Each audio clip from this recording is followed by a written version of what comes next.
dan meningkatkan interaksi antar siswa. Selanjutnya, peran interaksi sosial dan pembelajaran. Interaksi sosial berperan penting dalam pembelajaran karena dapat membantu siswa memahami konsep sosial, meningkatkan hasil belajar dan mengembangkan keterampilan sosial emosional. Yang pertama yaitu memahami konsep sosial, yang kedua meningkatkan hasil belajar, yang ketiga mengembangkan keterampilan sosial emosional, yang keempat memberi umpan balik, yang kelima membantu mengenal diri sendiri.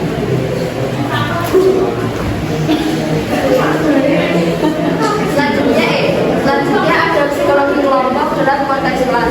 Psikologi kelompok adalah cabang psikologi sosial yang mempelajari dinamika perilaku dan proses kejiwaan dalam kelompok. Dalam konteks kelas, psikologi kelompok dapat membantu memahami beberapa hal seperti pengelolaan kelas dan interaksi psikologi sosial.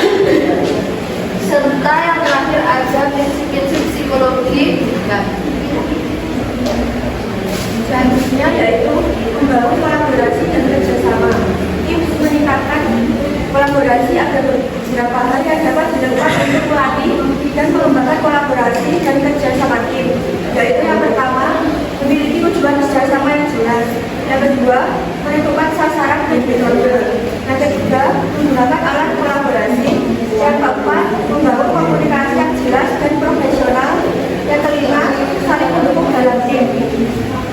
Selanjutnya yang kelima yaitu pengaruh kelompok terhadap pembelajaran.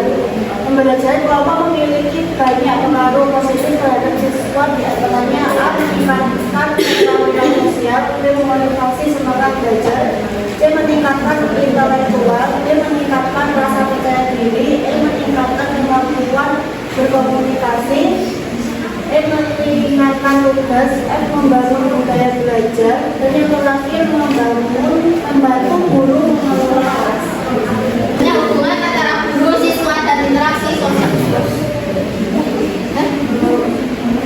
Interaksi sosial antara guru dan siswa merupakan faktor penting dalam proses belajar mengajar. Interaksi yang baik antara guru dan siswa dapat memberikan banyak manfaat seperti siswa lebih mudah menerima pelajaran, siswa merasa nyaman dan aman saat belajar, siswa lebih termotivasi untuk belajar. Nah, untuk membangun hubungan yang baik antara guru dan siswa dapat menunjukkan empati dan pengertian, menetapkan harapan yang jelas, dan mendorong komunikasi terbuka. Selanjutnya, psikologi sosial dalam pembelajaran jarak jauh. Psikologi sosial dalam pembelajaran jarak jauh atau PJJ dapat diartikan sebagai interaksi psikologi sosial antara pendidik dan peserta didik yang penting untuk diketahui agar pendidik dapat memahami karakter dan psikologi peserta didik. Untuk mengatasi tantangan tersebut, beberapa strategi yang dapat dilakukan diantaranya yaitu menciptakan rutinitas yang konsisten seperti menetapkan waktu pertemuan online yang teratur. Yang selanjutnya meningkatkan interaksi dan kolaborasi seperti melakukan diskusi kelompok, proyek bersama, dan forum online.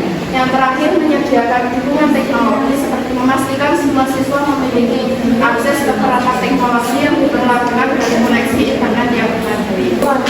Psikologi sosial dalam pendidikan dapat membantu pendidik untuk memahami karakter dan psikologi peserta didik.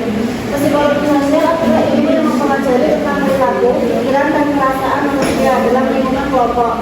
Psikologi sosial dapat diterapkan dalam pendidikan untuk mengembangkan strategi pembelajaran yang efektif, mengatasi masalah bullying, meningkatkan interaksi antara siswa dari latar belakang yang berbeda, menciptakan lingkungan pendidikan yang inklusif dan suportif.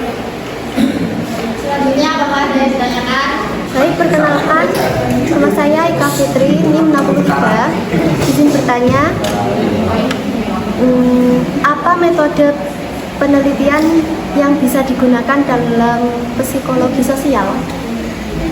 Sekian, terima kasih.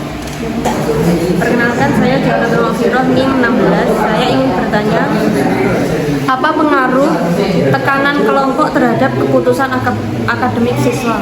Perkenalkan, nama saya Bima, NIM 07. Saya ingin bertanya, apa dampak media sosial terhadap perilaku sosial siswa? Terima kasih. Izin menjawab pertanyaan dari Mbak Ika. Apa metode penelitian yang bisa digunakan dalam psikologi sosial? Ada beberapa metode penelitian yang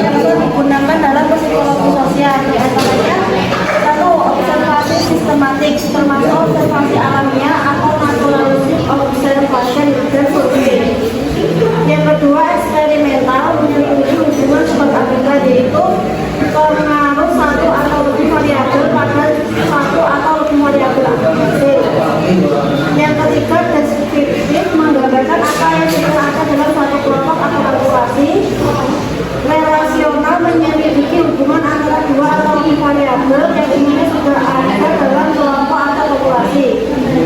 Longitudinal mengumpulkan data berulang kali selama periode waktu tertentu. Sosiometri memberikan pengertian tentang ukuran kesenjangan. Selanjutnya, tes digunakan untuk mengungkap hal-hal yang mungkin tidak dapat diungkapkan dengan metode lain. Wawancara, metode mengumpulkan data kualitatif yang paling umum dan populer. Serta yang terakhir, kelompok fokus, diskusi kelompok yang dipimpin oleh peneliti atau moderator untuk mendapatkan pendapat. Izin menjawab pertanyaan dari Mas Bambang. Dampak media sosial terhadap perilaku sosial siswa bisa sangat kompleks dan beragam. Ada dampak positif dan negatifnya. Untuk dampak positif yaitu yang pertama peningkatan keterampilan sosial, yang kedua pendidikan dan akses informasi, yang ketiga meningkatkan rasa solidaritas dan hubungan sosial. Untuk dampak negatifnya yaitu yang pertama pengaruh terhadap harga diri dan body image, yang kedua penyebaran bullying dan hati-hati dalam berinteraksi, dan yang ketiga yaitu kecanduan dan gangguan konsentrasi. Oh ya, terima kasih ya, siap. Menjawab pertanyaan dari Mbak Viro, apa pengaruh tekanan kelompok terhadap akademik siswa? Tekanan kelompok memiliki pengaruh besar terhadap akademik siswa. Pengaruh ini bisa bersifat positif maupun negatif, tergantung pada kelompok teman sebaya dan bagaimana siswa merespon tekanan tersebut. Tekanan pengaruh positif yaitu yang pertama meningkatkan motivasi belajar, yang kedua adanya kompetisi antar teman dan kelompok dapat mendorong siswa untuk lebih berprestasi dan menunjukkan kemampuan terbaik mereka, yang ketiga yaitu dukungan belajar, yang keempat mengembangkan kebiasaan baik. Pengaruh negatif yang pertama yaitu penurunan prestasi akademik. Jika siswa berada di kelompok yang cenderung santai atau tidak peduli terhadap pendidikan, maka bisa ikut malas belajar, bolos atau tidak serius dalam tugas sekolah. Yang kedua yaitu distraksi dari belajar, yaitu tekanan untuk melakukan kegiatan kelompok yang tidak terkait akademik, seperti bermain game atau nongkrong terlalu lama dan mengganggu waktu belajar siswa. Yang ketiga yaitu stres dan kecemasan. Tekanan untuk memenuhi ekspektasi kelompok seperti mendapat nilai tinggi bisa membuat siswa merasa stres dan cemas, justru berdampak buruk pada performa akademik. Apakah bisa diterima? Baik, sekian presentasi dari kelompok kami. Tidak ada kurang lebihnya, kelompok kami